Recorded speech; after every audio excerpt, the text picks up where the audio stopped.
नमस्कार दोस्तों, LM study job पर मैं पे आपका स्वागत करता हूं। हमने क्लास की सीरीज चालू किया जो NCERT सार संघ से संबंधित है। जो राजस्थान या इंडिया लेवल की जो टीचिंग लेवल की जो वैकेंसियाँ है या फिर राजस्थान में जो लेबर असिस्टेंट की वैकेंसी है उसके लिए ये बहुत ही उपयोगी सिद्ध रहने वाली है। तो ये NCERT कक्षा 6 से 12 जो भूगोल की सार संग्रह है उससे लिया गया है।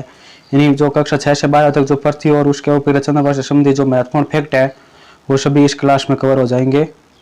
आपको सभी NCERT बुक पढ़ने की कोई आवश्यकता नहीं होगी अगर आप ये क्लास देखते हैं तो। क्लास को शुरू करने से पहले सभी हमारे चैनल को सब्सक्राइब कर ले, फिर क्लास शुरू करते हैं। ठीक है, सभी ने सब्सक्राइब कर लिया होगा। आज हमारी चौथी क्लास है पृथ्वी और उसका उपग्रह चंद्रमा।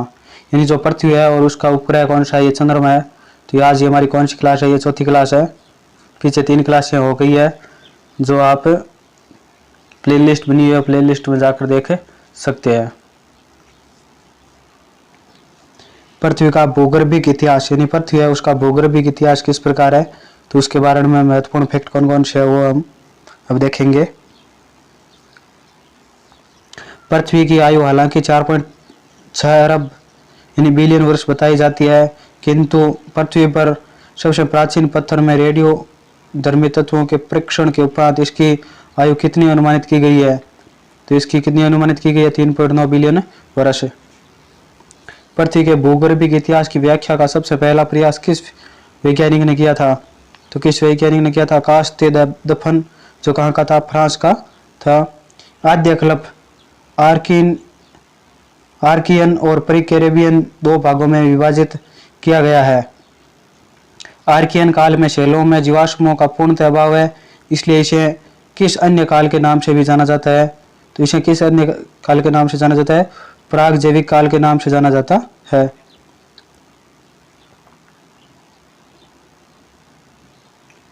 आर्कियन काल में चट्टानों में ग्रेनाइट तथा नीश की प्रधानता थी, जिनमें सोना तथा लोहा पाया जाता है।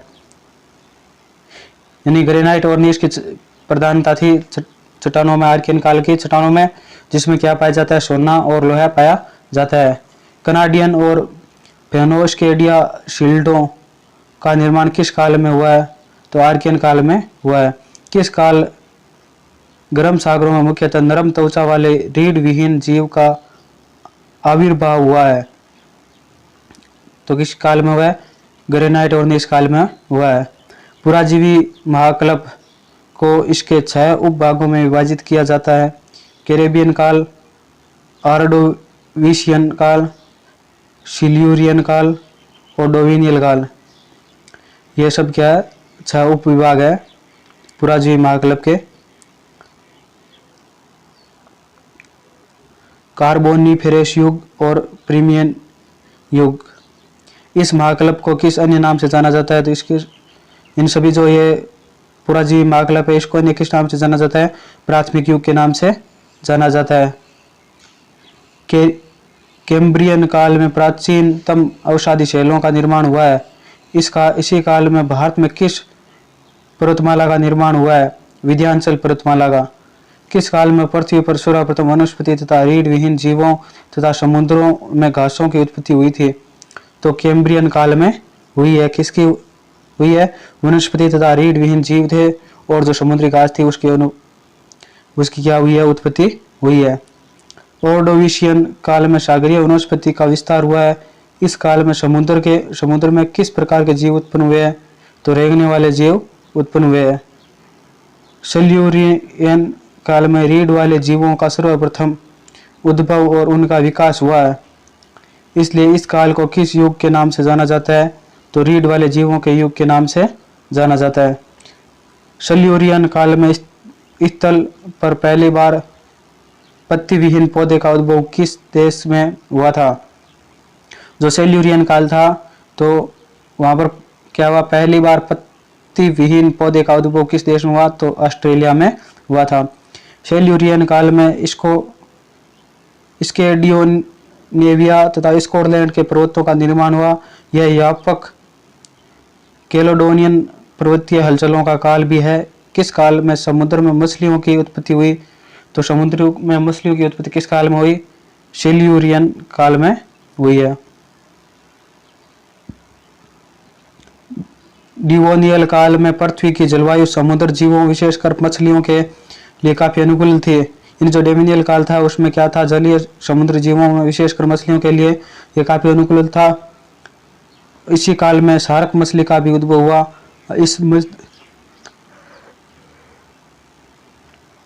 इस दृष्टि से इस काल को किस युग के रूप में भी जाना जाता है, तो मत्स्य युग के रूप में जाना जाता है। किस काल में उभयचरों का विस्तार बढ़ा और रेंगने वाले जीव का स्थल पर आविर्भाव हुआ, तो कौन सा था, कार्बोनिफेरस काल, जिसमें का उभयचरों का विस्तार बढ़ा और रेंगने वाले जीवों का स्थल का आविर्भाव हुआ। कार्बोनिफेरस काल में 100 फीट ऊंचे पेड़ भी उत्पन्न हुए हैं, इसलिए यह कौन सा काल भी कहलाता है, तो ये ग्लोसोप्टेरस वनस्पतियों का काल कहा जाता है। किस काल में बने बड़े भ्रंशों में पेड़ों के दब जाने से गोंडवाना क्रम की चट्टानों का निर्माण हुआ, जिसमें कोयले के व्यापक निक्षेपण मिलते हैं, तो किस काल में, कार्बोनिफेरस युग में इसके अवशेष या फिर कोयले के व्यापक निक्षेप मिलते हैं। अब इधर कुछ महत्वपूर्ण फैक्ट है। पृथ्वी की उत्पत्ति संबंधी परिकल्पनाएं है। वायवीय राशि परिकल्पना, जिसे गैसीय परिकल्पना कहते हैं, तो किसने दी थी, ई कांट ने। निहारिका परिकल्पना लाप्लास ने। ग्रहणों परिकल्पना चैम्बरलिन एंड मोल्टन ने। ज्वारीय परिकल्पना जेम्स जीन या जेफ्रीज द्वारा संशोधित है ये। दैवतारक सिद्धांत की परिकल्पना रसेल ने। सुपरनोवा परिकल्पना होयल तथा लिटिलटन ने। अंतरतारक धूल परिकल्पना ओटो शिम्डे ने। अंतरतारक मेघ परिकल्पना अल्फेन ने। बृहस्पति दैवतारक परिकल्पना ड्रोबी सवेस्की ने। यह सभी परिकल्पनाएं महत्वपूर्ण है, सभी याद रखनी है आपको। निहारिका मेघ परिकल्पना वोन वाइजशेकर ने। सीपीड परिकल्पना एस.सी. बनर्जी ने। परिभ्रमण एवं ज्वारीय परिकल्पना एस.सी. बनर्जी ने। आदिग्रह परिकल्पना कविपर ने। विद्युत चुंबकीय परिकल्पना अल्फेन ने। महाविस्फोट बिग बैंग परिकल्पना जॉर्ज लेमटेयर ने।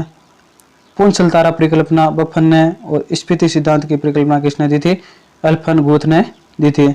पृथ्वी से संबंधित कुछ महत्वपूर्ण तथ्य है। संपूर्ण धरातलीय क्षेत्रफल है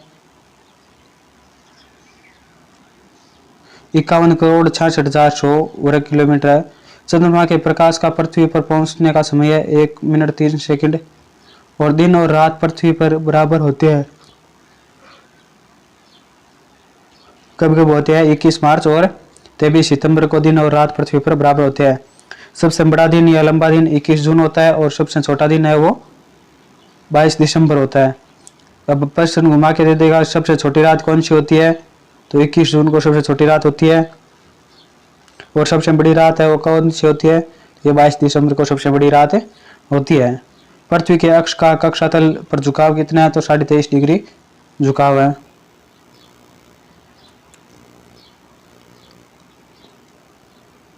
यहाँ कुछ भूवैज्ञानिक कालक्रम दिया हुआ है। इयोन, महाकल्प, कल्प, युग, आयु आधुनिक वर्ष से पहले, जीवन में मुख्य घटनाएं, ये सभी दिए हुए हैं।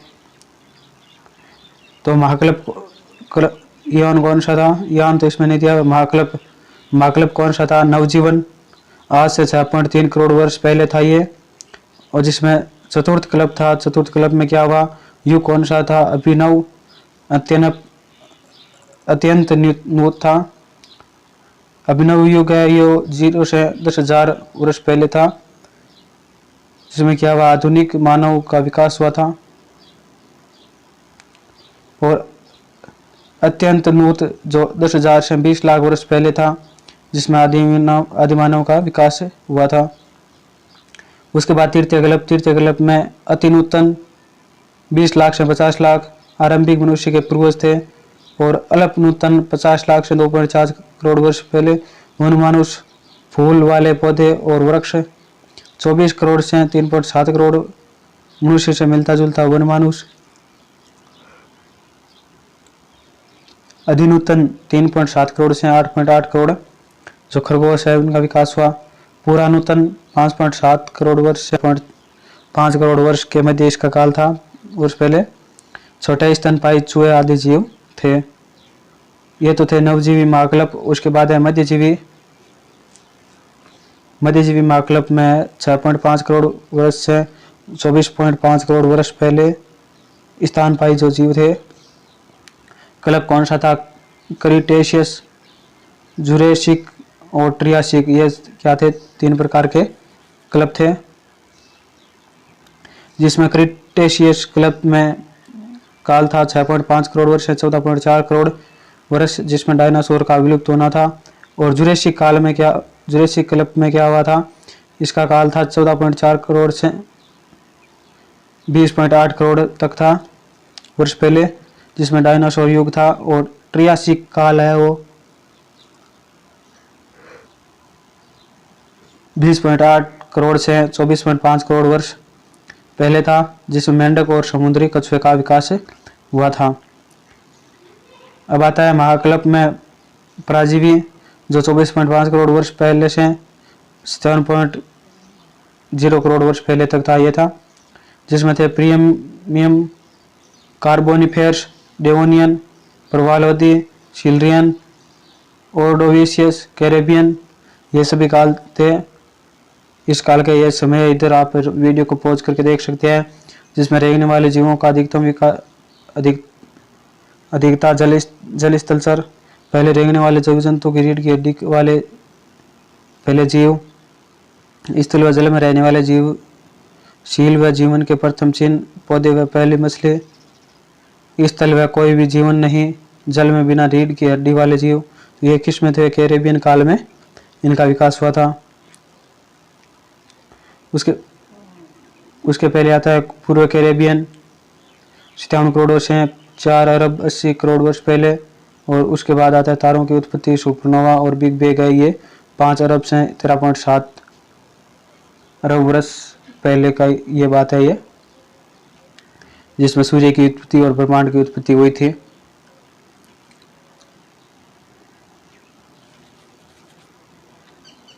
ये सारणी के माध्यम से बता दिया है। सारणी को रोक करके एक बार आराम से पढ़ लेना, तब अच्छी तरह का समझ में आ जाएगा। चंद्रमा द्वारा पृथ्वी के एक चक्कर लगाने का समय है 27 दिन और 7 घंटे। पृथ्वी पर सबसे अधिक ऊंचाई है 8,850 मीटर।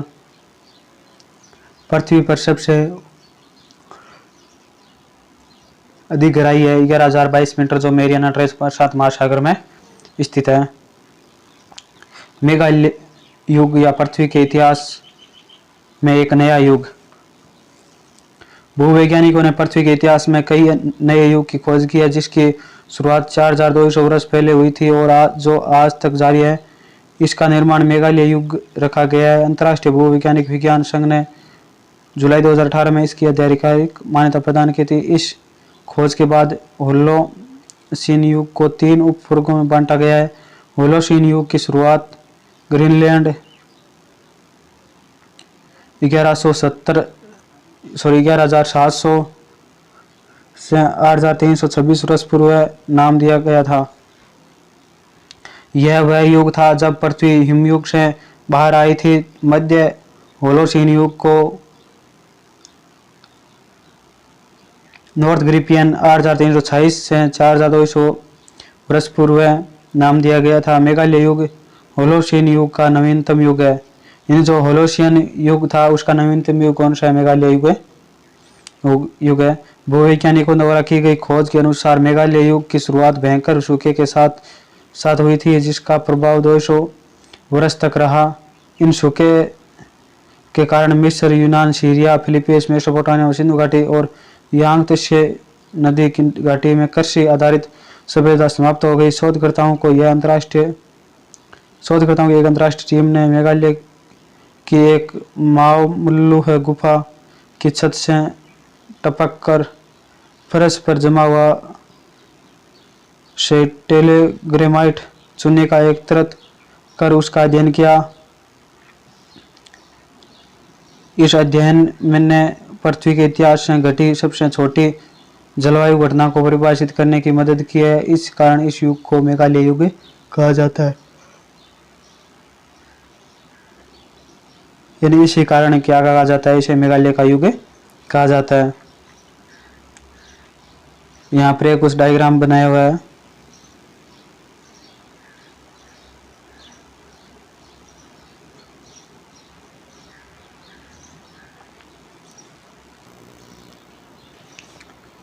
किस काल में वृक्षों के निर्माण के कारण ब्लैक फॉरेस्ट जैसे वृक्षों पर्वत एवं स्पेनिश मेसेटा अल्ताई अल्पेशियन जैसे पर्वत निर्मित हुए हैं।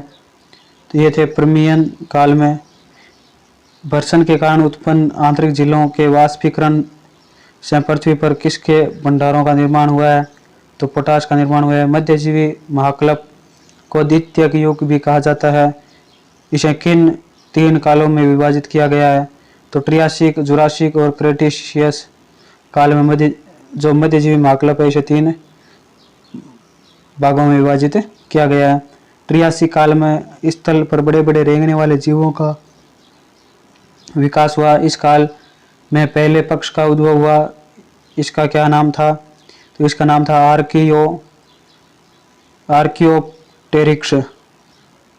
आर्कियोप्टेरिक्स को किन 2 वर्ग के जीवों के बीच की कड़ी माना जाता है, तो किन 2 के बीच की कड़ी माना जाता है, जीवों के सरीसृप और पक्षी वर्ग के बीच की कड़ी माना जाता है। किस काल में मगरमच्छ के समान मुख और मछली के समान दड़ वाले जीव डायनासोर रेप्टाइल्स का विस्तार हुआ एवं लाबस्टर प्राणी बढ़ते चले गए। साथ ही जलचर, स्थलचर व नभचर तीनों प्रकार के जीवों का आविर्भाव हुआ। तो वो कौन सा काल था, ये था जुरासिक काल में। तब किस काल में आवर्तबीजी पौधों का विकास तथा बड़े बड़े कछुओं का उद्भव हुआ, तो यह था क्रेटेशियस काल। नोट क्रेटेशियस काल में ही मैग्नीला तथा पोपनार जैसे शीतोष्ण पतझड़ वन के वृक्ष विकसित हुए। साथ ही उत्तरी पश्चिमी अलास्का, कनाडा, मेक्सिको, ब्रिटेन के डोबरा क्षेत्र और ऑस्ट्रेलिया आदि में खड़िया मिट्टी का जमाव देखा गया है। किस कल्प को तृतीय युग कहा जाता है, और इसे पैलियोसीन, इयोसीन, ओलिगोसीन, मायोसीन एवं प्लायोसीन कालों में विभाजित किया गया है। तो वो कौन सा था, नवजीवी महाकल्प था, जिसे अलग अलग भागों में या तृतीय युग कहा जाता है और अलग अलग भागों में विभाजित किया गया है। नोट सेनोजोइक काल में विश्व के सभी नवीन मोड़दार पर्वतों आल्प्स, हिमालय, रॉकी, एंडीज आदि की उत्पत्ति हुई थी।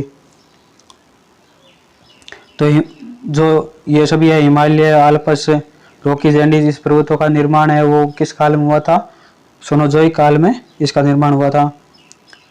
पृथ्वी के घूर्णन गति के प्रभाव, तो दिन और रात का बनना, दिन में 2 बार ज्वार भाटे का आना, देशांतर और समय में अंतर, हवाओं और धाराओं में विचलन। तो जो पृथ्वी का घूर्णन है उसमें क्या होता है, दिन रात बनती है और दिन में 2 बार ज्वार भाटा आता है। देशांतर और समय में अंतर हवाओं और धाराओं के विचलन से होता है।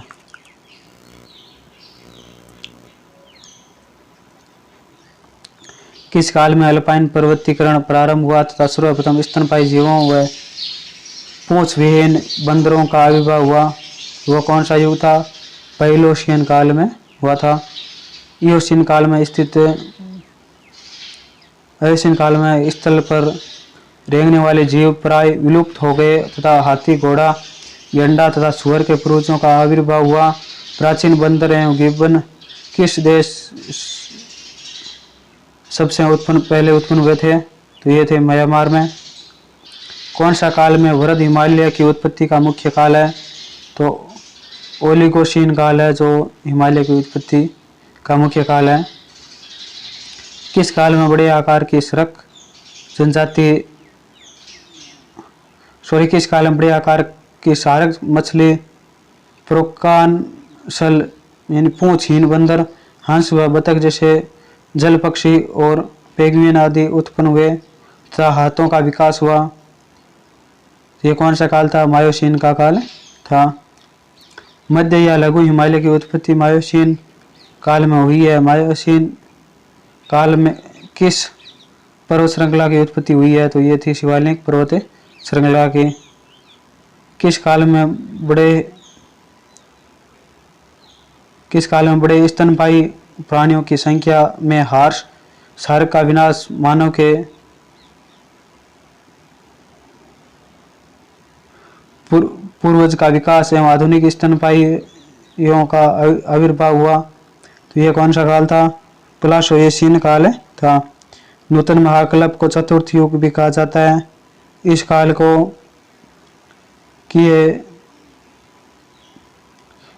को किन दो उपभागों में विभाजित किया जाता है?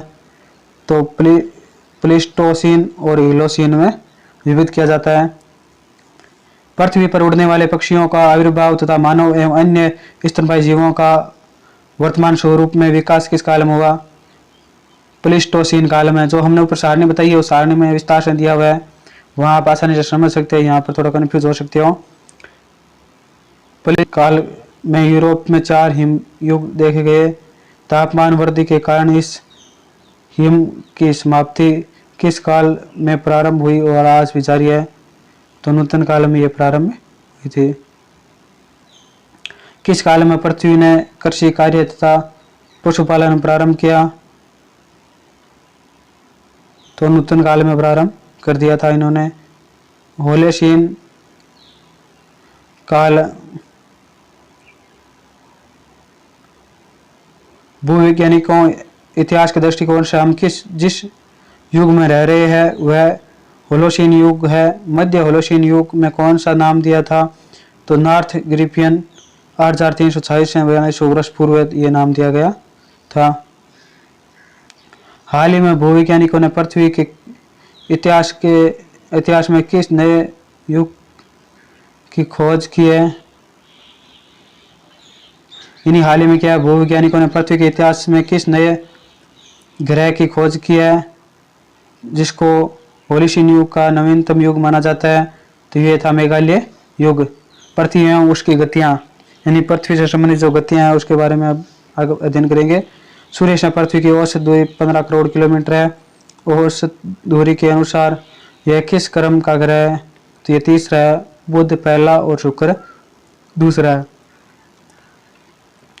पृथ्वी बृहस्पति जैसी गैसीय ग्रह न होकर एक पथरीला ग्रह है। सभी 4 आंतरिक या सौरभौमिक ग्रहों में द्रव्यमान और आकार की दृष्टि से सबसे बड़ा ग्रह कौन सा है? ये पृथ्वी है। 4 सौरभौमिक ग्रहों बुध, शुक्र, पृथ्वी और मंगल में से किनका घनत्व, गुरुत्वाकर्षण, चुंबकीय क्षेत्र और घूर्णन सबसे अधिक है? तो पृथ्वी का। पृथ्वी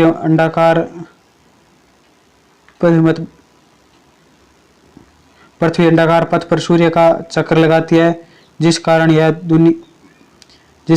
दूरी 14.7 करोड़ किलोमीटर से 15.3 करोड़ किलोमीटर तक परिवर्तन होती रहती है।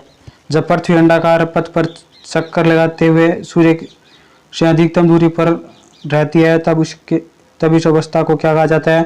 तो जो अधिकतम दूरी रहती है तो इसे अपसौर कहते हैं, और जब न्यूनतम दूरी होती है तो उसे क्या कहते हैं? उपसौर कहते हैं। 21 मार्च तथा 23 सितंबर को पृथ्वी की अपसौर की स्थिति होती है, जिसमें सूर्य की किरणें समान रूप से उत्तरी और दक्षिणी दोनों गोलार्धों पर पड़ती है। इससे दिन और रात में क्या बदलाव आता है? तो दिन और रात दोनों बराबर होते हैं। तो बराबर कब होते हैं? 21 मार्च और 23 सितंबर को दिन और रात बराबर होते हैं। वर्ष का वह समय क्या कहलाता है जब सूर्य विषुवत रेखा पर दोपहर के समय ऊर्ध्वाधर होता है? दोनों गोलार्ध में समान प्रकाश एवं ऊर्जा प्राप्त होती है। पृथ्वी पर दिन तथा रात की अवधि भी समान हो जाती है।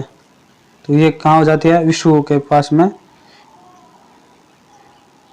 विश्व के सभी भागों में 23 सितंबर को दिन और रात की समान लंबाई को क्या कहते हैं?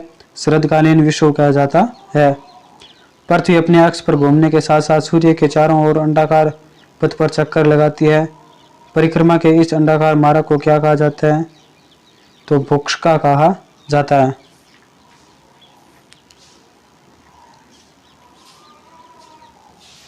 क्या होता है विषुव? 21 मार्च और 23 सितंबर की दोनों ही स्थितियों में सूर्य भूमध्य रेखा पर विषुवत रेखा पर लंबवत चमकता है। इस समय समसद आकाश रेखाएं का आधा भाग प्रकाश में रहता है, जिसमें सर्वत्र दिन रात बराबर होते हैं। दोनों गोलार्धों में दिन रात और ऋतु का समानता रहने से इन दोनों स्थितियों को विषुवतता अथवा सम रात दिन कहा जाता है। 21 मार्च वाली स्थिति को बसंत विषुव, यानी जो 21 मार्च वाली जो स्थिति होती है उसे बसंत विषुव कहा जाता है। और 23 सितंबर वाली स्थिति को क्या कहा जाता है? शरत विषुव कहा जाता है। इक्विनॉक्स लैटिन भाषा के शब्द एक्वेनस समान और नॉक्स यानी रात्रि से लिया गया है। इसी प्रकार के इसके रूपांतर विषुवत का शाब्दिक अर्थ है समान होता है। हालांकि किसी भी क्षेत्र में दिन और रात की लंबाई को प्रभावित करने वाले कई दूसरे कारक भी होते हैं। पृथ्वी अपनी धुरी पर 23.5 डिग्री झुके हुए सूर्य के चक्कर लगाती है। इसी प्रकार वर्ष में एक बार पृथ्वी इस स्थिति में होती है जब वह सूर्य की अपेक्षा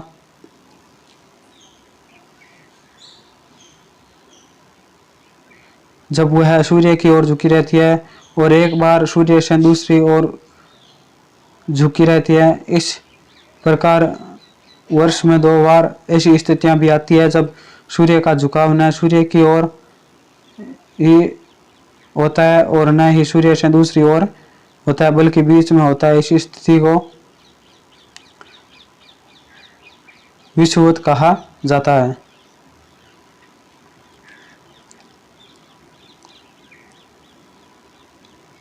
पृथ्वी को अपनी भूकक्षा में सूर्य की परिक्रमा करने में 365 दिन लगते हैं।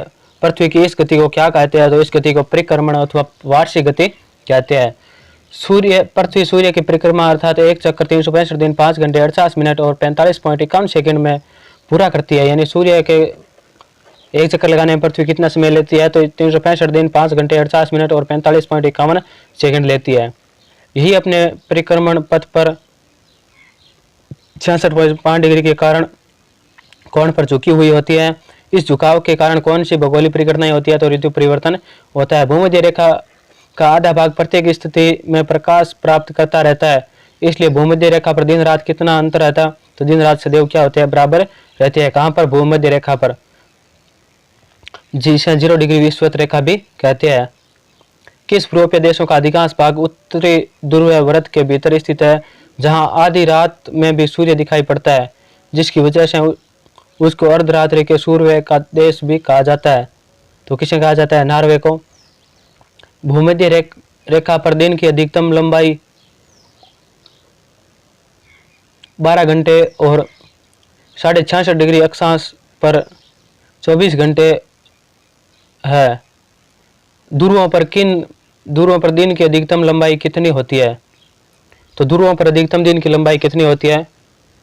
वो 6 महीने की होती है। यानी भूमध्य रेखा पर दिन की अधिकतम लंबाई 12 घंटे होती है और 66.5 डिग्री जो अक्षांश है, उत्तरी अक्षांश और दक्षिण अक्षांश, वहां पर 24 घंटे होती है। और ध्रुव पर जो 0 डिग्री पर है, तो वहां पर 90 डिग्री पर है, 90 डिग्री उत्तरी अक्षांश और 90 डिग्री दक्षिण अक्षांश, वहां पर कितने होता है अधिकतम दिन की लंबाई? वो 6 महीने होती है। प्रतिवर्ष किस तिथि को ग्रीष्म आयतान अयनात या करक संक्रांति होती है? और उत्तरी गोलार्ध में इस दिन और रात की तुलना में दिन अधिक बड़ा, जो वर्ष का भी सबसे बड़ा दिन होता है, तो ये कौन सी होती है? 21 जून को। 21 जून को क्या कहा जाता है? करक संक्रांति कहा जाता है। करक संक्रांति की स्थिति में दक्षिणी गोलार्ध में इस समय सूर्य तिरछा चमकता है, जिससे रातें बड़ी और दिन छोटे होते हैं। इस समय यहाँ के कौन सी ऋतु होती है? तो जाड़े की ऋतु होती है। शीतकालीन अयनात या मकर संक्रांति की स्थिति को होती है, जिससे उत्तरी गोलार्ध में दिन की तुलना में रात अधिक बड़ी होती है। तो ये कब होती है? 22 दिसंबर को होती है। मकर संक्रांति की स्थिति में दक्षिणी ध्रुव सूर्य के सम्मुख होता है और सूर्य मकर रेखा पर लंबवत चमकता है, जिससे यहाँ कौन सी ऋतु होती है? तो ग्रीष्म ऋतु होती है। पृथ्वी एक कल्पित धुरी पर सदैव पश्चिम से पूर्व को लट्टू की भांति घूमती रहती है। पृथ्वी की इस गति को क्या कहा जाता है? तो इसको घूर्णन या आवर्तन गति कहते हैं। पृथ्वी अपने अक्ष पर नियमित रूप से घूमती है, जिसे पृथ्वी का घूर्णन या परिभ्रमण कहा जाता है। यह एक घूर्णन 24 घंटे यानी 23 घंटे 56 मिनट और 4 सेकंड में पूरा करती है। इससे कौन सी भौगोलिक परिघटना घटित होती है? तो दिन रात होती है। जो घूर्णन होती है या आवर्तन गति होती है, इससे क्या होता है? दिन रात बनते हैं। पृथ्वी जब अपनी धुरी पर एक पूरा चक्कर लगा लेती है तो एक दिन होता है। इस दृष्टि से इस गति को क्या कहा जाता है? तो दैनिक गति कहा जाता है। पृथ्वी जिस धुरी अथवा अक्ष पर घूमती है वह एक काल्पनिक रेखा है जो पृथ्वी के केंद्र से होकर उसके उत्तरी और दक्षिणी ध्रुवों को मिलाती है। पृथ्वी का यह अक्ष अपने कक्ष तल के साथ कितनी डिग्री का कोण बनाता है? तो 66.5 डिग्री का कोण बनाता है। पृथ्वी अपने अक्ष पर कितनी अनंती पर घूमती है? तो 23.5 डिग्री अनंती पर घूमती है। एक मध्याह्न रेखा के ऊपर किसी निश्चित नक्षत्र के उत्तरोत्तर 2 बार गुजरने के बीच की अवधि को नक्षत्र दिवस कहा जाता है। एक नक्षत्र दिवस कितने अवधि की होती है? तो 23 घंटे 56 मिनट और 4 सेकंड का होता है एक नक्षत्र दिवस। किसी निश्चित मध्याह्न रेखा के ऊपर मध्याह्न सूर्य के उत्तरोत्तर 2 बार गुजरने के बीच लगने वाला समय सौर दिवस कहलाता है। सौर दिवस नक्षत्र दिवस से कितना अधिक होता है? तो 6 मिनट और 56 सेकंड, यानी 6 मिनट और 56 सेकंड होता है। पृथ्वी ध्रुवों पर चपटी तथा मध्य में बाहर की ओर उभरी हुई है। पृथ्वी की अधिकतम त्रिज्या 6380 किलोमीटर तथा न्यूनतम त्रिज्या 6170 किलोमीटर है। इसका कुल सतही क्षेत्रफल कितना है? तो 504 लाख वर्ग किलोमीटर इसका सतही क्षेत्रफल है। पृथ्वी का 70.8% भाग जल से युक्त है, यानी जल संयुक्त कितना है? पृथ्वी का 70.8%, जिसके कारण पृथ्वी अंतरिक्ष से नीली दिखाई देती है। पृथ्वी किस प्रकार दिखाई देती है? नीली दिखाई देती है। फलतः पृथ्वी को कौन सा ग्रह कहा जाता है? नीला ग्रह या जल ग्रह कहा जाता है पृथ्वी को। ईसा से 6 शताब्दी पूर्व किस यूनान वैज्ञानिक ने पहली बार आधिकारिक रूप से पृथ्वी के गोल होने की बात कही थी? तो वो कौन थे? पाइथागोरस थे। आधुनिक वैज्ञानिक खोजों के अनुसार पृथ्वी गोल के बजाय किस आकार की है? तो ये नाशपति नुमा है। आधुनिक जो पृथ्वी आधुनिक खोजों के अनुसार। यहाँ कुछ फैक्ट है। ध्रुवों पर क्यों होती है काफी सर्दी? यानी जो ध्रुव है वहाँ पर काफी सर्दी क्यों होती है? आपके मन में डाउट होगा तो उसका विश्लेषण करते हैं। ध्रुवों पर सूर्य की किरणें बहुत ही तिरछी पड़ती है। तिरछी किरणें लंबवत या सीधी किरणें की अपेक्षा बहुत कम गर्म होती है, क्योंकि एक तो वे बहुत अधिक प्रदेश पर फैले जाती है, दूसरी उन्हें वायुमंडल का बहुत अधिक भाग पार करके आना पड़ता है, जिससे उनके ताप कम रहता है। यही कारण है कि ध्रुवों पर क्या होता है? काफ़ी सर्दी होती है। यानी जो सूर्य की किरणें हैं ये तिरछी पड़ती है और फिर जब ये ध्रुवों पर पड़ती है तो इसे आने में समय लगता है और साथ ही में कई प्रकार के वायुमंडल को पार करना पड़ता है। इसी कारण इसके क्या होता है? सूर्य की किरणों का ताप कम हो जाता है। इसी कारण ध्रुवों पर है वो सर्दी ज़्यादा होती है या फिर बर्फ जमती है।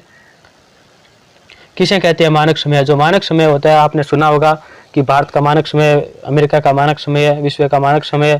तो ये मानक समय किसे कहते हैं?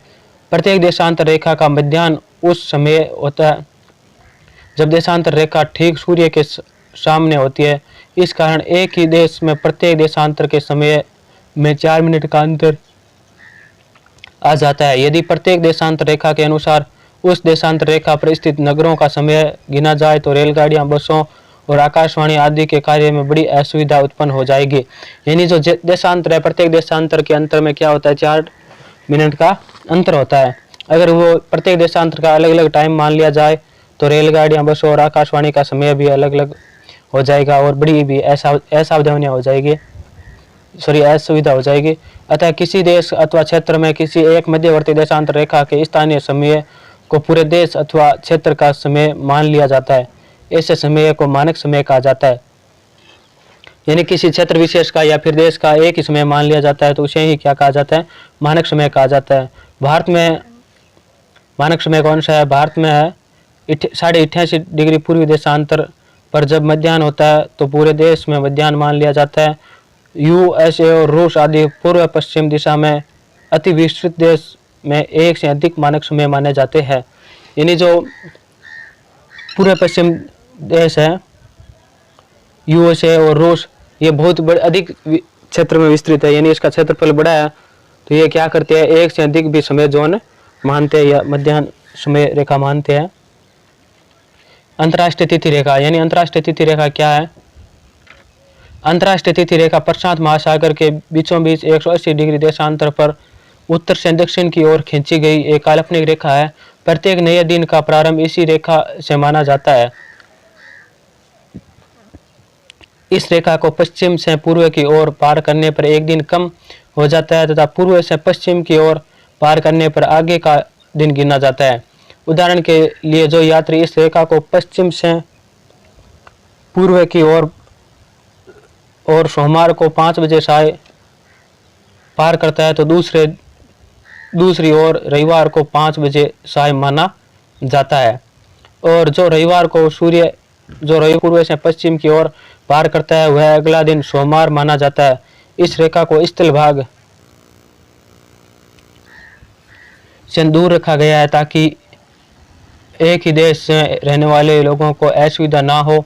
यदि अंतर्राष्ट्रीय तिथि रेखा किसी देश के बीच से होकर निकलती है तो उसको दोनों ओर वाले को एक ही दिन में 2 अलग अलग तिथियां माननी पड़ेगी और इस प्रकार उन्हें असुविधा होती है। इसलिए अंतर्राष्ट्रीय तिथि रेखा एक सीधी रेखा में न होकर टेढ़ी मेढ़ी है। यानी जो अंतर्राष्ट्रीय तिथि रेखा है वो दिन और जो तारीख है ये घोषित करती है और ये स्थल भाग से न होकर स्थल भाग से दूर समुद्र के अंदर से गुजरती है। भूमध्य रेखा के साथ साथ पृथ्वी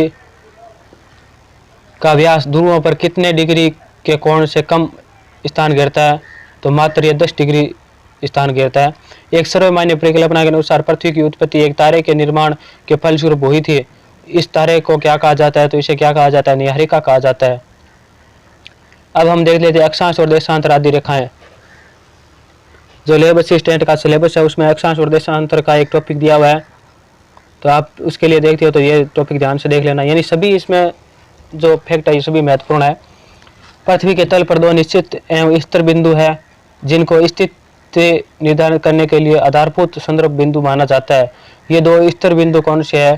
तो ये उत्तरी और दक्षिणी ध्रुव है। दोनों ध्रुवों के ठीक बीचों बीच पृथ्वी के धरातल पर जो वृत्त खींचा जाए उस काल्पनिक वृत्त या रेखा को क्या कहा जाता है? उसे विषुवत रेखा, विषुवत वृत्त और विषुवत रेखा या भूमध्य रेखा कहा जाता है। जो पृथ्वी के बीचों बीच काल्पनिक रेखा खींची गई है उसे विषुवत वृत्त कहा जाता है। विषुवत रेखा पृथ्वी को 2 समान भागों उत्तरी और दक्षिणी गोलार्ध में विभाजित करती है। इसे किस अन्य नाम से भी जाना जाता है? इसे शून्य अक्ष या अक्षांश रेखा के नाम से भी जाना जाता है। पृथ्वी के मानचित्र पर खींची जाने वाली सबसे बड़ी रेखा कौन सी है? तो सबसे बड़ी रेखा विषुवत रेखा है।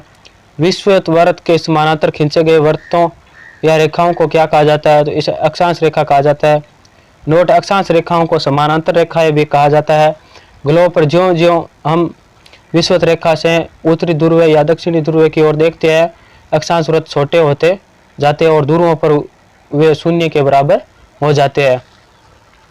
यानी अक्षांश मध्य से जो भूमध्य रेखा है या 0 डिग्री अक्षांश रेखा है, इससे हम उत्तर या दक्षिण की तरफ जाते हैं तो धीरे धीरे अक्षांश ये कम होते जाते हैं। किसी दिए गए बिंदु को विषुवत वृत्त से उत्तर या दक्षिण की कोणीय दूरी की माप को क्या कहते हैं? तो कोणीय दूरी माप को क्या कहते हैं? अक्ष कहते हैं। उत्तरी ध्रुव को 90 डिग्री उत्तरी अक्षांश और दक्षिणी ध्रुव को 90 डिग्री दक्षिणी अक्षांश कहा जाता है। विषुवत रेखा का मान कितना है? तो 0 डिग्री 0 डिग्री अक्षांश है वो।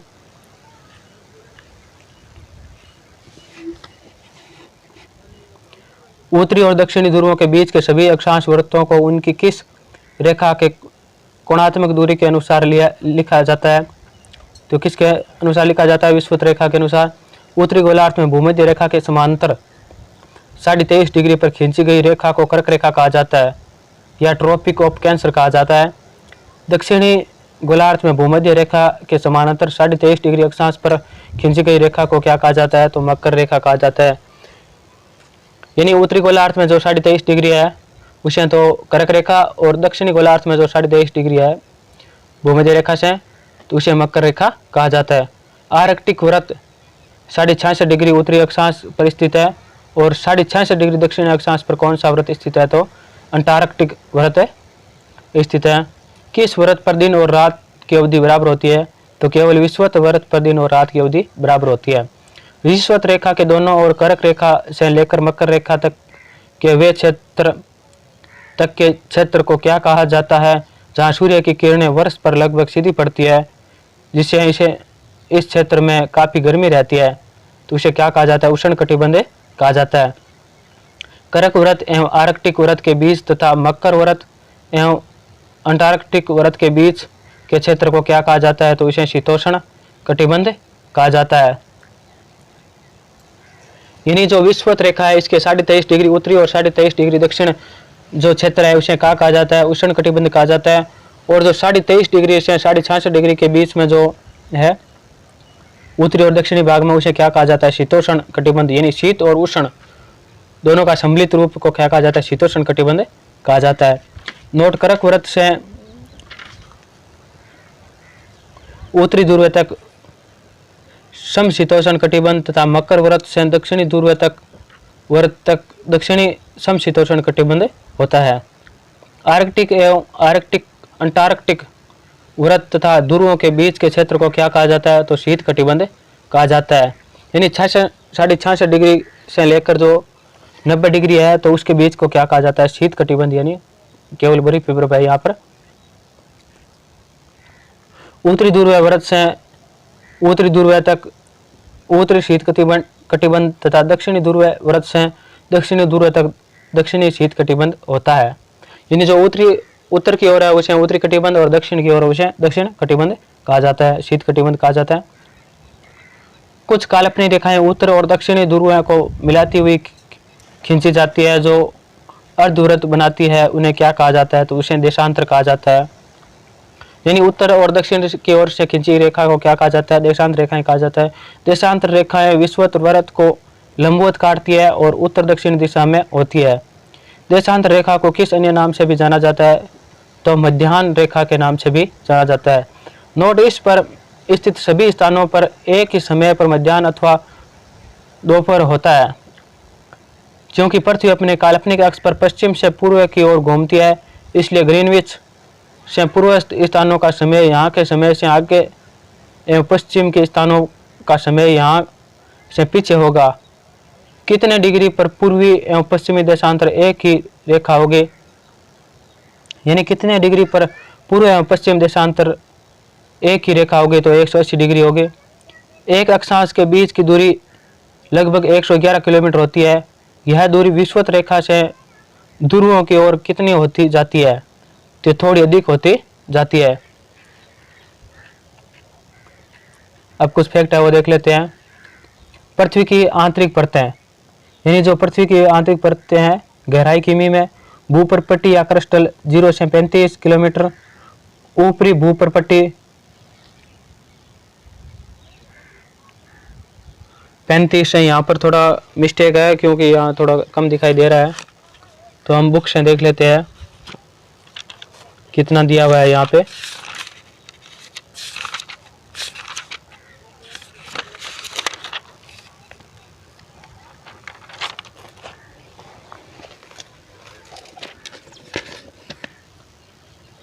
तो जो परत है और गहराई दी हुई है यहाँ पर, भूपर्पट्टी या क्रस्टल है जो 0 से 35 तक किलोमीटर तक है, और उसके बाद है ऊपरी भूपर्पट्टी, जो ऊपरी भूपर्पट्टी है 35 किलोमीटर से लेकर 60 किलोमीटर तक है। उसके बाद है मेंटल 35 किलोमीटर से 2890 किलोमीटर तक विस्तृत है, और बाहरी करोड है वो 2890 से लेकर 5100 किलोमीटर तक विस्तृत है।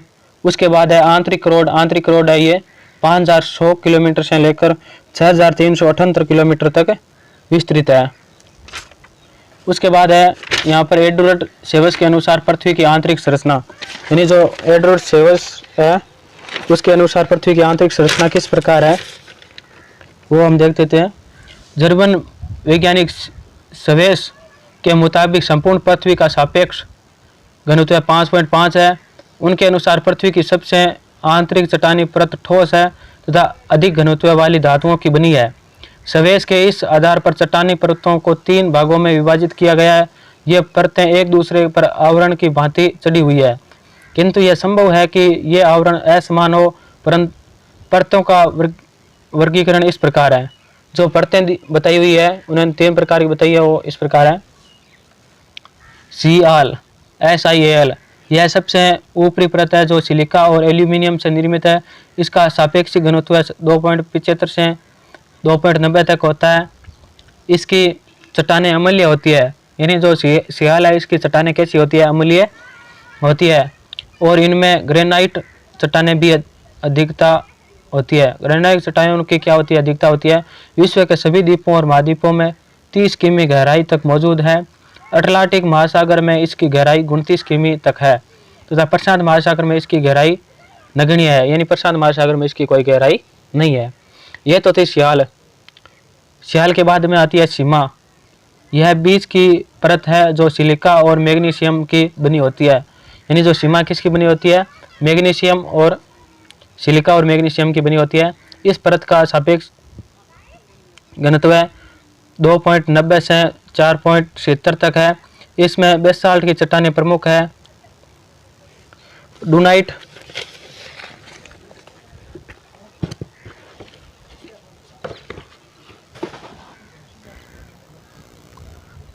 और एकलोगाइट चट्टानें भी अधिक गहराई पर मिलती है। इनमें कैल्शियम, लोहा, पोटेशियम और सोडियम तत्वों के सिलिकेट मौजूद होते हैं। सीमा परत 60 से 1200 किमी गहराई तक, औसत गहराई 500 किमी है। यानी जो सीमा है इसकी गहराई कितनी है, 1200 किमी तक गहराई है इसके। उसके बाद है निफे। यह सबसे आंतरिक परत है जो निकल और लोहे तत्वों की से निर्मित है। ये दोनों धातुएं अधिक घनत्व वाली है, इसलिए इस परत को सापेक्षिक घनत्व 11 से 12 है। यह परत 1200 किलोमीटर से 6300 किलोमीटर तक अर्थात पृथ्वी के केंद्र तक विस्तृत है। ये 3 प्रकार की आंतरिक संरचना है पृथ्वी की, सियाल, सीमा और निफे, याद रखना। उसके बाद है पृथ्वी की आंतरिक संरचना आर.ए. डेली। ये जो ऊपर की सीमा थी ये किसकी थी, ये किसके द्वारा वर्गीकृत थी, एडवर्ड सवेस के अनुसार। तो इन्होंने सियाल, सीमा और निफे में वर्गीकृत किया था। और पृथ्वी की जो आंतरिक संरचना है आर.ए. डेली के अनुसार उन्होंने किस प्रकार वर्गीकृत किया है। लिथोस्फीयर, यह सबसे बाहरी परत है जो 80 किमी की गहराई तक है। इसमें कठोर ग्रेनाइट और नीच की चट्टानें होती है। उसके बाद है अस्थेनोस्फीयर। इसकी गहराई 80 से 350 किमी तक है, जिसमें बेसाल्ट और पेरिडोटाइट की चट्टानें हैं। इस परत की चट्टानें नरम और पिघले हुए प्लास्टिक जैसी है। 3 नंबर है मिजोस्फीयर। इसकी गहराई 350 से 1200 किलोमीटर तक है।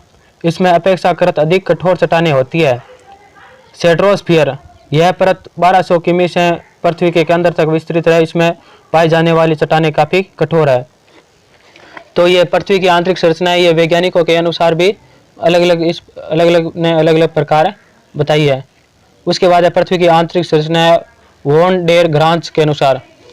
अब जो वॉन डेर ग्रांच है इन्होंने किस प्रकार पृथ्वी की संरचना, आंतरिक संरचना बताई है। बाहरी सियाल, इस परत की गहराई 30 से 60 किमी तक है। आंतरिक सियाल, इसकी गहराई 60 से 1200 किलोमीटर तक है। इसमें सीमा परत भी मिली हुई है, जिसका अंश गहराई बढ़ते जाने पर बढ़ता जाता है। 3 नंबर है पेलेसाइट। इसकी गहराई 1200 से 2900 किमी तक है। यह एक मिश्रित परत है जिसका ऊपरी हिस्सा सीमा से और निचला हिस्सा अधिक घनत्व वाली धातुओं से निर्मित है। 4 नंबर है केंद्रक।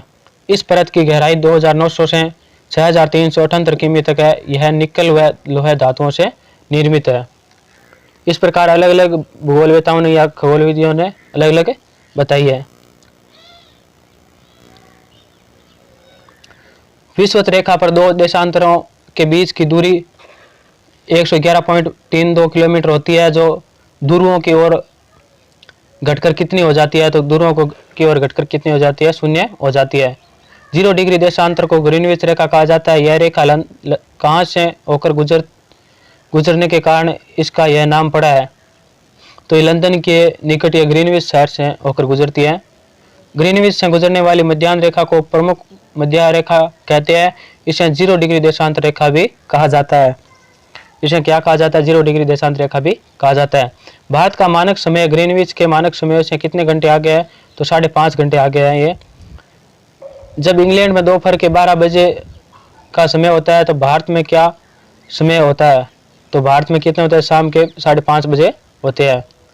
पृथ्वी के 24 घंटे में 360 डिग्री देशांतर घूम जाती है। इस प्रकार पृथ्वी के घूर्णन की गति 4 मिनट में 1 देशांतर है। इस दृष्टि से पृथ्वी पर 1 देशांतर के अंतर वाले स्थानीय समय में कितने मिनट का अंतर होता है?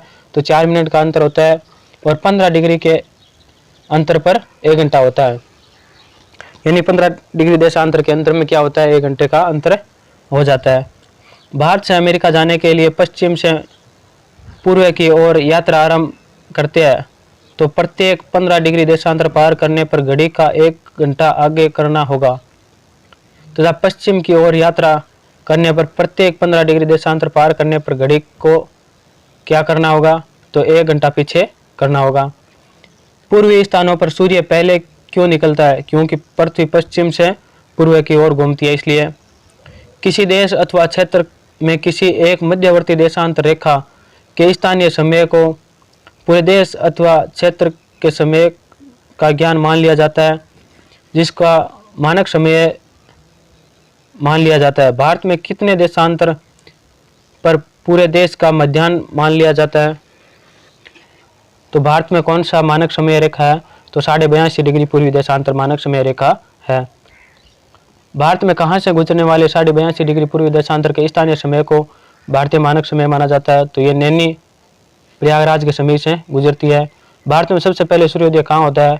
तो देवांग घाटी, डोंग वैली, अरुणाचल प्रदेश में सबसे पहले सूर्योदय होता है। किस वर्ष यह पता चला कि भारत सबसे पहले सूर्योदय अरुणाचल प्रदेश के देवांग घाटी में होता है, जो समुद्र तल से 2655 मीटर की ऊंचाई पर स्थित है? तो वर्ष 1999 में पता चला था। भारत के किस राज्य में सबसे बाद में सूर्यास्त होता है? तो गुजरात में सबसे बाद में सूर्यास्त होता है। ब्रिटिश काल के दौरान देश में 3 अलग अलग मानक समय थे: बॉम्बे मानक समय, कलकत्ता मानक समय और चाय बागान मानक समय। इनमें से कहाँ यह मानक समय अब भी लागू है? तो यह असम के चाय बागानों में अब भी लागू है। फिजी द्वीप समूह तथा न्यूजीलैंड को दूर रखने के लिए अंतर्राष्ट्रीय तिथि रेखा दक्षिणी प्रशांत महासागर के में किस ओर मुड़ी है? तो ये किस ओर मुड़ी है? ये पूर्वी की ओर मुड़ी है। यहाँ देखो अंतर्राष्ट्रीय तिथि रेखा दी हुई है, तो ये किस प्रकार घुमावदार है देख लो आप। पहले सीधी चली, फिर यहाँ से होके ये देखो तिरछी होके वापस इधर हो गई, थोड़ी तिरछी चली, यहाँ देखो कितनी घूम के यहाँ आई हुई है। तो ये क्या है? अंतर्राष्ट्रीय तिथि रेखा है। विश्व में सबसे ज्यादा समय क्षेत्र या टाइम जोन किस देश में है? तो फ्रांस में कुल कितने हैं? 12 है। और फ्रांस के बाद रूस में कुल 11 टाइम जोन है और अमेरिका में कुल 9 टाइम जोन है। भारतीय मानक समय IST इंडियन स्टैंडर्ड टाइम की स्थापना कब हुई थी? तो 1 सितंबर 1947 को हुई थी। किस रेखा को यदि कोई व्यक्ति को पश्चिम से पूर्व की ओर पार करता है तो 1 दिन कम हो जाता है, जब पूर्व से पश्चिम की ओर पार करता है तो 1 दिन बढ़ जाता है? तो ये कौन सी रेखा है? तो ये अंतर्राष्ट्रीय तिथि रेखा है। अंतर्राष्ट्रीय तिथि रेखा आर्कटिक महासागर में 75 डिग्री उत्तरी अक्षांश पर महाद्वीप से बचने के लिए पूर्व की ओर मुड़कर कहाँ से निकाली गई है? तो ये बेरिंग जल संधि में से निकाली गई है। बेरिंग समुद्र में अंतर्राष्ट्रीय तिथि रेखा किस ओर मुड़ जाती है? तो ये पश्चिम की ओर मुड़ जाती है। अब आता है पृथ्वी की आंतरिक संरचना, यानी पृथ्वी की आंतरिक संरचना किस प्रकार है उसका हम अध्ययन करते हैं। भूकंप विज्ञान द्वारा भूकंप तरंगों के आचरण के अध्ययन से पृथ्वी की आंतरिक संरचना के विषय में जानकारी प्राप्त की जाती है। भूकंप के दौरान कितने प्रकार की तरंगें निकलती है, तो 3 प्रकार की, पी तरंगें, एस तरंगें और एल तरंगें। पी तरंगों को प्राथमिक या अनुदैर्घ्य तरंगें, एस तरंगों को गौण या अनुप्रस्थ तरंगें और एल तरंगों को धरातलीय या लंबी तरंगें कहते हैं। इन तीनों प्रकार के तरंगों को किस यंत्र द्वारा आलेखित किया जाता है, तो किस यंत्र द्वारा आलेखित किया जाता है, ये सिस्मोग्राफ के द्वारा आलेखित किया जाता है। भूपटल से लगभग 2900 किमी की गहराई तक पी और एस तरंगों की गति निरंतर बढ़ती है। इसके आगे कौन सी तरंगें लुप्त हो जाती है, तो एस तरंगें है ये लुप्त हो जाती है।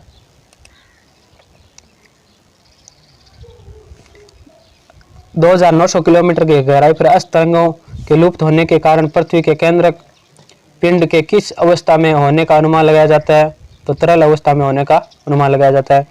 2900 किमी की गहराई से आगे तरंगों की गति कम हो जाती है, किंतु ये पृथ्वी के केंद्र तक पहुंच जाती है। यहाँ इनका मार्ग कैसा होता है, तो वर्गाकार इसका मार्ग होता है। कौन सी तरंगें महाद्वीपों की अपेक्षा सागरीय तल के नीचे तेजी से चलती है, यानी कौन सी तरंगें हैं जो महाद्वीपों की अपेक्षा सागरीय तल के नीचे तेजी से चलती है, जिससे यह सिद्ध होता है कि महासागरीय तल भारी या संघन पदार्थों से निर्मित है, तो ये अल तरंगें हैं।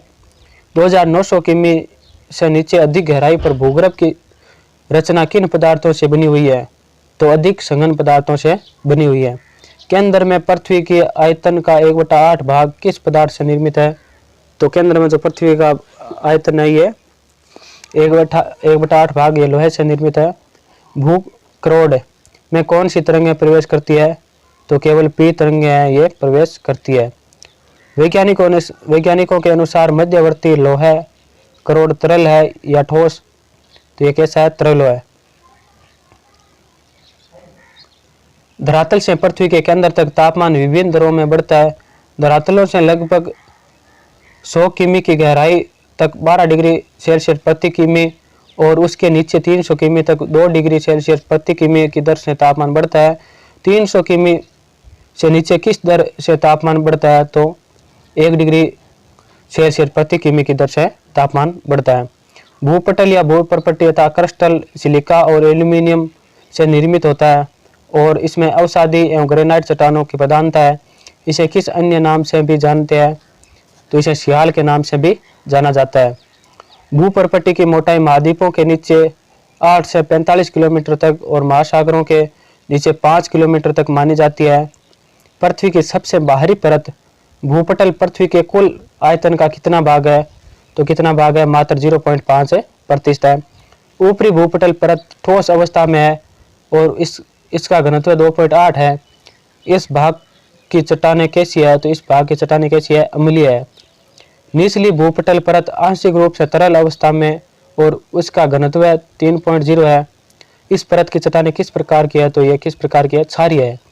पृथ्वी पर महासागर और महाद्वीप किस भाग पर स्थित है, तो ये भूपर्पट्टी पर स्थित है। अधिकांश भूपर्पट्टी किस सेल से बनी है, तो ये आग्नेय सेल से बनी है।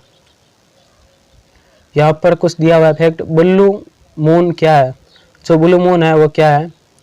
ब्लू मून एक खगोलीय परिघटना है जो एक सौर वर्ष में 12, यहाँ पर कुछ मिस्टेक है वो देख लेते हैं क्या है।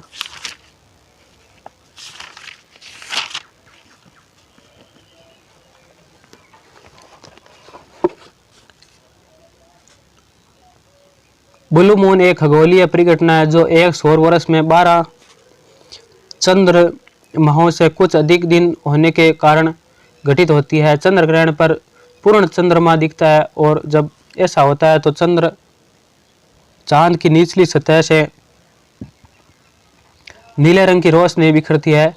इस कारण से इसे ब्लू मून कहा जाता है। वास्तव में ब्लू मून एक खगोलीय मौसम में एक अतिरिक्त पूर्णिमा के अस्तित्व की घटना है। 31 जनवरी 2018 को ब्लू मून की घटना हुई थी। अगला ब्लू मून वर्ष 2028 और 2037 में देखने को मिलेगा। एक शताब्दी में यह परिघटना करीब 41 बार घटित होती है। यानी ये एक शताब्दी में कितनी बार घटित होती है, तो ये 41 बार घटित होती है। और ब्लू मून अभी हाल ही में कब देखा गया, तो 31 जनवरी 2018 को देखा गया। और आगे कब देखा जाएगा, तो ये 2028 में और 2037 में देखा जाएगा। भूपटल की निचली सीमा को क्या कहा जाता है, अथवा भूपटल की निचली परत तथा मेंटल की ऊपरी परत के बीच एक असंबद्ध परत विद्यमान होती है, उसे क्या कहते हैं, तो उसे क्या कहते हैं, मोहरोविशिक असंबद्धता या मोहो असंबद्धता कहा जाता है। मेंटल का द्रव्यमान पृथ्वी के द्रव्यमान का 68% है। इसका आयतन पृथ्वी के आयतन का कितना प्रतिशत है, तो 83% है इसका।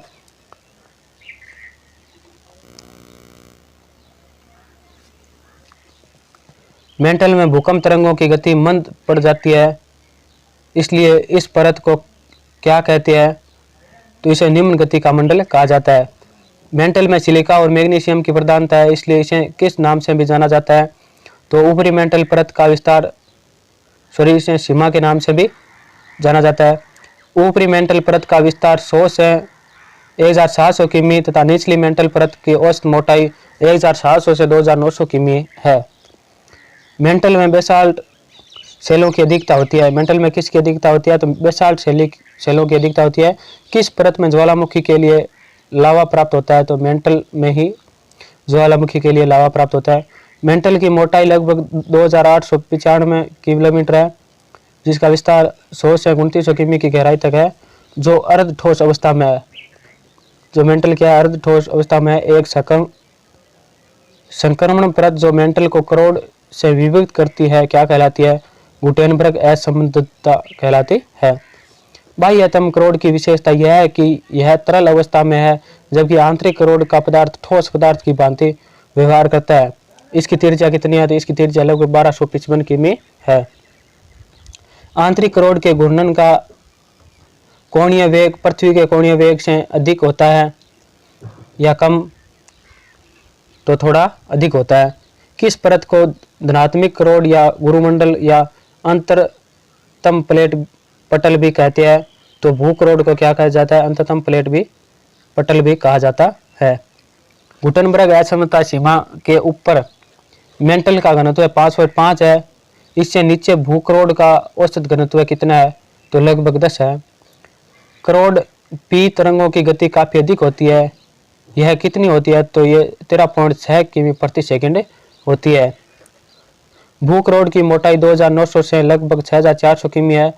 इसमें निकल एवं लोहा की प्रधानता होने की वजह से इसे क्या कहा जाता है, तो इसे निफे कहा जाता है। पृथ्वी की आंतरिक संरचना के 3 प्रधान अंग है, ऊपरी सतही भूपरपट्टी, मध्य स्तर मेंटल और आंतरिक स्तर धात्विक करोड़ है। इनमें से सबसे ज्यादा हिस्सा किसका है, तो सबसे ज्यादा हिस्सा किसका है, मेंटल का है। पृथ्वी के कुल आयतन का करीब 1% भाग भूपरपट्टी, लगभग 68% भाग मेंटल और 31 भाग क्या है, करोड़ है। तो ये ध्यान रखना आपको, बहुत अच्छी फैक्ट है। यहाँ पर पृथ्वी की आंतरिक संरचना दी हुई है, तो इनर करोड़, आंतरिक करोड़, आउटर बाहरी करोड़ और लोअर मेंटल और अपर मेंटल और क्रस्ट। इस प्रकार ये पृथ्वी की आंतरिक संरचना है, जो आपको 3D आकृति में दिखाई हुई है। आराम से देख सकते हो आप इसे।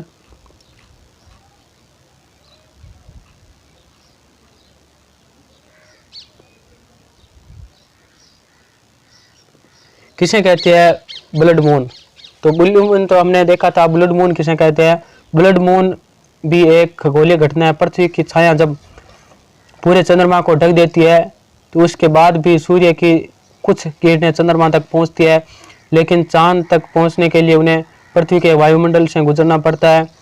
इसके कारण सूर्य की किरणें बिखर जाती है।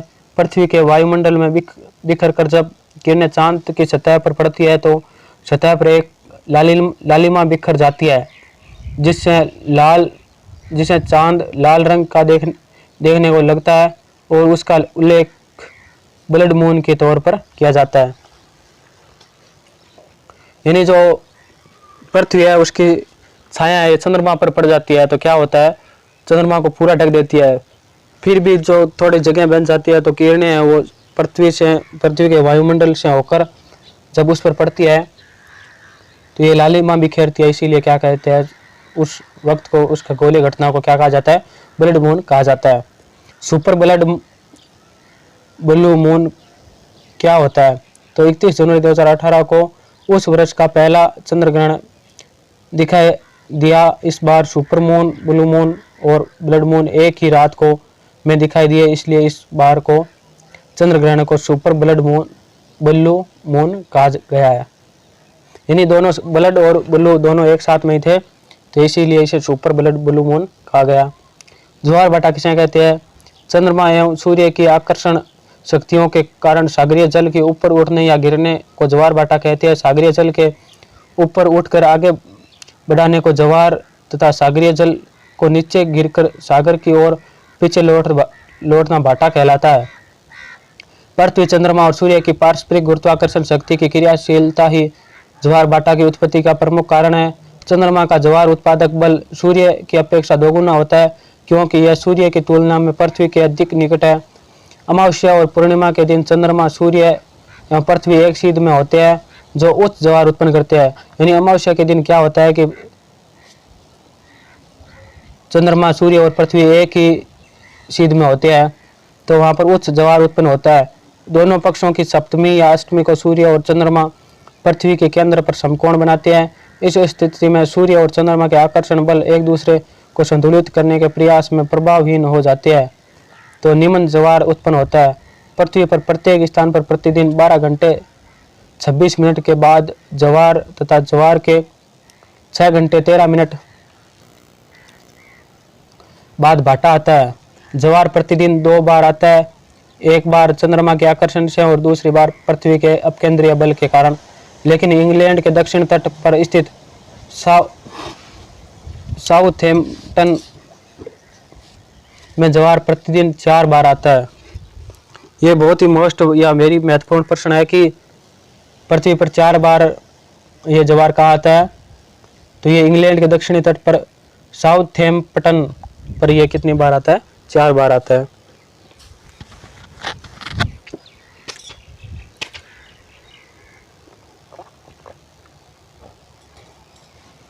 हमारे ज्वार भाटा के प्रकार, यानी ज्वार भाटा कितने प्रकार के होते हैं?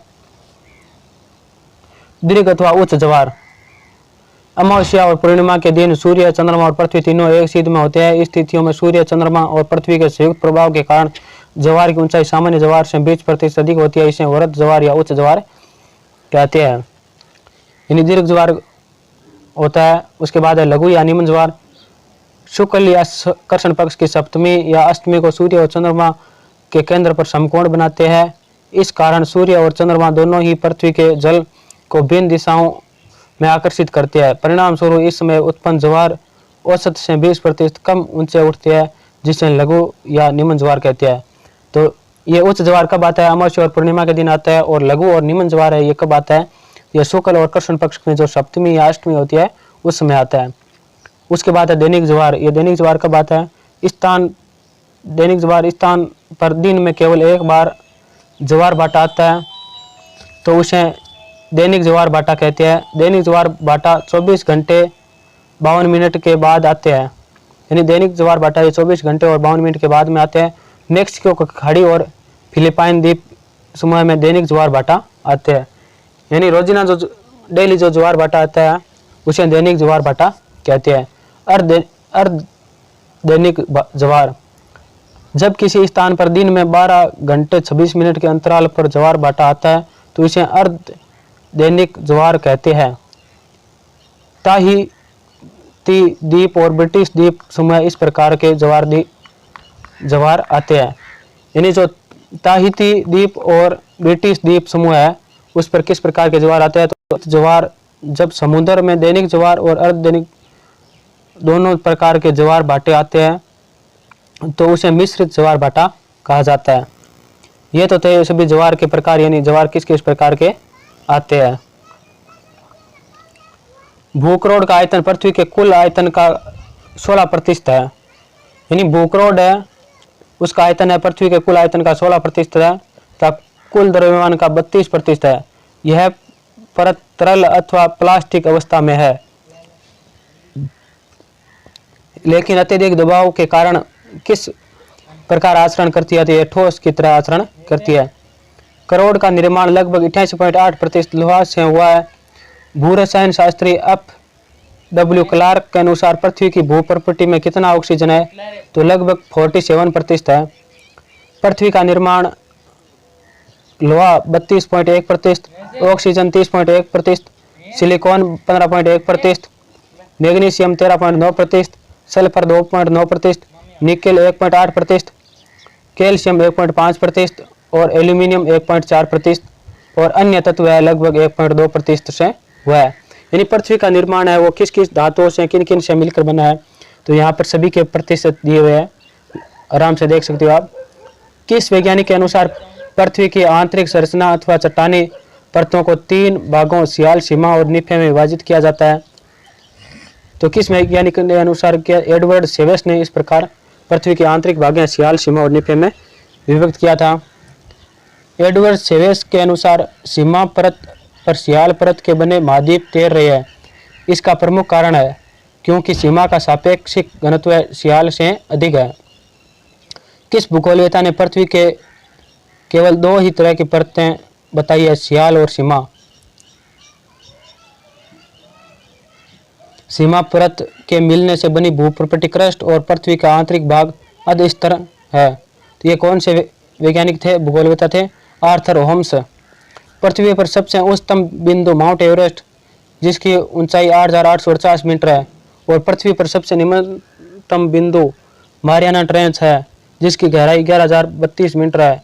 मारियाना ट्रेंच किस महासागर में स्थित है, तो ये किस महासागर में? प्रशांत महासागर में स्थित है। अब आता है पृथ्वी का एकमात्र प्राकृतिक उपग्रह चंद्रमा। यानी जो पृथ्वी है उसका प्राकृतिक उपग्रह है, उसे क्या कहते हैं या कौन सा है, तो ये चंद्रमा है। तो चंद्रमा से संबंधित जो महत्वपूर्ण फैक्ट है वो हम अध्ययन करेंगे। चंद्रमा पृथ्वी का उपग्रह है। यह अपने अक्ष पर एक बार चक्कर लगाने में कितना समय लेता है, तो 27 दिन और 7 घंटे का समय लेता है। चंद्रमा के घूर्णन और परिक्रमण की अवधि एक ही है, यानी चंद्रमा के घूमने के और परिक्रमण करने की अवधि है वो एक है, 27 दिन और 7 घंटे है। चंद्रमा पृथ्वी को किस दिशा की ओर परिक्रमा करता है, तो ये पश्चिम से पूर्व की दिशा की ओर परिक्रमा करता है। चंद्रमा का केवल आधा भाग ही सदैव पृथ्वी की ओर रहता है। क्या चंद्रमा का दूसरा भाग पृथ्वी के सामने आता है? कभी नहीं, पृथ्वी के सामने कभी नहीं आता है। जो चंद्रमा का आधा भाग है वो पृथ्वी पर दिखाई देता है और आधा भाग कभी भी पृथ्वी के सामने नहीं आता है। पृथ्वी की परिक्रमा के साथ साथ चंद्रमा की सूर्य सापेक्ष गति भी है। सूर्य सापेक्ष गति के कारण ही चंद्रमा प्रतिदिन कितने मिनट विलंब से उदय होता है, तो ये 52 मिनट विलंब से उदय होता है। पृथ्वी के परिक्रमा गति के विपरीत चंद्रमा सूर्य की ओर किस दिशा में चलता है, जिससे यह पृथ्वी की परिक्रमा में 2.5 दिन पीछे रह जाता है, तो ये पूर्व की ओर चलता है। पृथ्वी पर चंद्रमा का संपूर्ण प्रकाशित भाग महीने में केवल एक बार अर्थात पूर्णिमा को दिखाई देता है। इस प्रकार माह में एक दिन चंद्रमा का संपूर्ण अप्रकाशित भाग पृथ्वी के सामने होता है, तब चंद्रमा दिखाई नहीं देता है। तो इस दिन को क्या कहा जाता है, तो इस दिन को अमावस्या कहा जाता है। और जब ये चंद्रमा का पूरा भाग प्रकाशित दिखाई देता है तो उसे क्या कहा जाता है?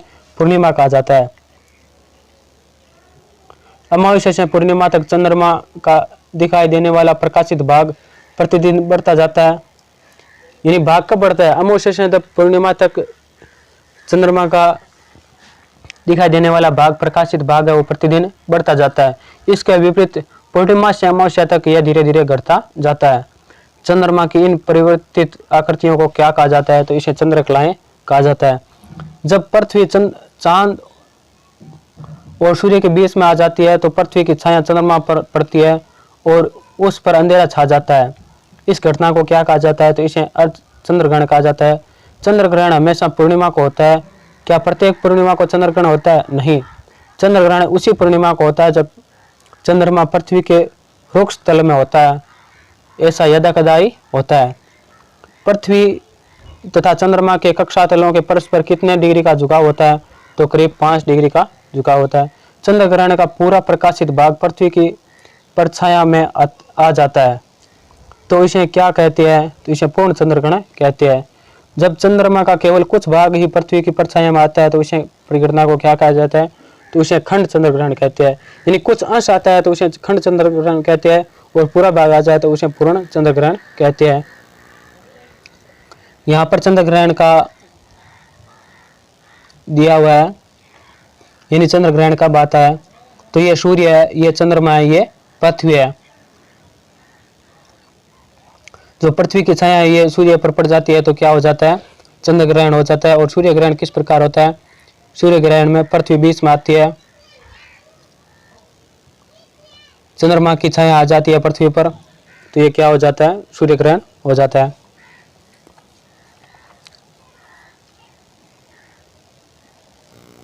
अमावस्या के दिन सूर्य ग्रहण कब होता है? जब चंद्रमा पृथ्वी और सूर्य के बीच में आ जाती है तो अमावस्या के दिन क्या हो जाता है?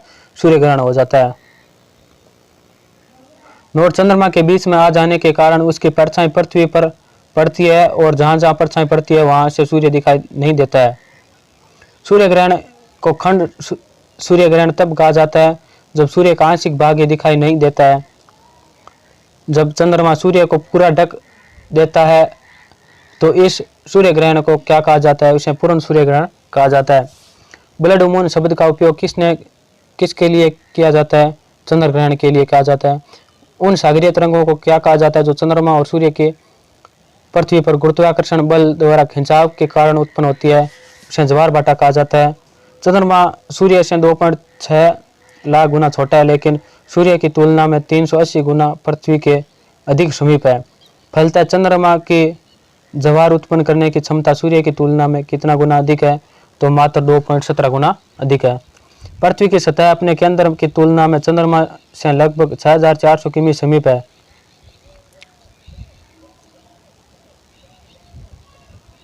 यानी जो पृथ्वी की सतह है ये केंद्र से भी कम दूरी पर है। यानी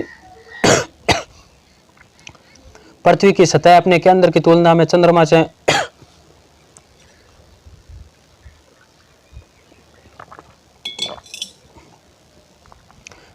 लगभग 6400 किमी समीप है। इसलिए पृथ्वी का जो भाग चंद्रमा के सामने होता है उसका आकर्षण अधिकतम होता है, और ठीक उसके दूसरी ओर का आकर्षण न्यूनतम होता है। इस आकर्षण के प्रभाव के कारण चंद्रमा के सामने स्थित जलमंडल का जल ऊपर उड़ जाता है, जिसके फलस्वरूप कौन सी भौगोलिक परिघटना होती है? तो ये ज्वार आता है। ये दो ज्वार वाले स्थानों के बीच का जल ज्वार की ओर खींच जाने के कारण बीच में समुद्र का तल सामान्य से नीचे चला जाता है, जिससे वहां कौन सी घटना उत्पन्न होती है? तो वहां कौन सी घटना उत्पन्न होती है? भाटा उत्पन्न होती है। एक दिन में सामान्य तो 2 बार ज्वार एवं 2 बार भाटा किस कारण आते हैं? पृथ्वी के घूर्णन के कारण आते हैं। एक दिन में सामान्य तो 2 बार ज्वार एवं 2 बार भाटा आते हैं, एक बार चंद्रमा के आकर्षण से, दूसरी बार पृथ्वी के अपकेंद्रीय बल के कारण। लेकिन कहाँ पर ज्वार प्रतिदिन 4 बार आता है? तो ऐसा कौन सा स्थान है वहां पर प्रतिदिन 4 बार आता है? तो साउथहैम्पटन दक्षिणी तट इंग्लैंड में आता है। सूर्य, चंद्रमा और पृथ्वी तीनों में एक सीधे में होने के कारण दीर्घ अथवा उच्च ज्वार किस दिन आता है? तो अमावस्या और पूर्णिमा के दिन क्या आता है? दीर्घ ज्वार या उच्च ज्वार आता है। चंद्रमा के झुकाव के कारण जब इसकी किरणें कर्क या मकर रेखा पर सीधे पड़ती है तो उस समय आने वाले ज्वार को क्या कहते हैं? तो अन्यवर्ती ज्वार कहा जाता है। यानी चंद्रमा के झुकाव के कारण जब इसकी किरणें कर्क या मकर रेखा पर सीधी पड़ती है तो उस समय जो ज्वार होता है उसे अन्यवर्तीय ज्वार कहा जाता है।